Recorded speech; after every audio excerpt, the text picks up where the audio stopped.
ఇంగ్లాండ్లో జరుగుతున్న లెజెండ్స్ లీగ్లో ఎట్టకేలకు భారత్ లెజెండ్స్ జట్టు గెలిచింది. సెమీస్ నిలవాలంటే తప్పనిసరి గెలవాల్సిన మ్యాచ్లో విజయాన్ని నమోదు చేసింది. అయితే తదుపరి మ్యాచ్ పాకిస్తాన్తో కావడంతో ఇప్పుడు ఈ మ్యాచ్పై నీళ్లు కమ్ముకున్నాయి. దానికి ఊతమిస్తూ ఒక స్పాన్సర్ కూడా తప్పుకుంది. అవును, ఈ మ్యాచ్కు స్పాన్సర్గా ఉన్న Ease My Trip company India Pakistan legends మ్యాచ్కు స్పాన్సర్గా ఉండలేమని ఆ సంస్థ సీఈఓ నిశాంత్ పేర్కొన్నాడు.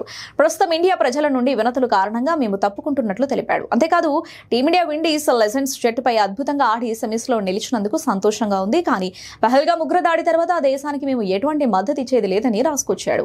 అంతేకాదు, మేము ఎప్పుడు టీమిండియాకు మద్దతుగా ఉంటాం, కానీ ఇరు దేశాల మధ్య పరిస్థితులు సద్దుమణిగే వరకు మేము ఎలాంటి స్పాన్సర్ చేయబోము అని ట్వీట్ లో పేర్కొన్నాడు.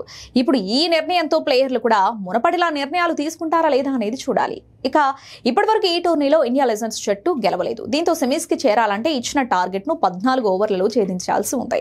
దీంతో మొదట బ్యాటింగ్ చేసిన విండీస్ లెజెండ్ జట్టు 144 పరుగులు చేసింది. కానీ ఛేదనలో మన జట్టు 13.2 ఓవర్లకే ఆ లక్ష్యాన్ని ఛేదించింది. దీంతో సెమీస్ కు చేరింది. ఇప్పుడు పాక్ తో మ్యాచ్ ఉండటంతో ఇది జరుగుతుందా లేదా అనే అనుమానాలు వ్యక్తమవుతున్నాయి.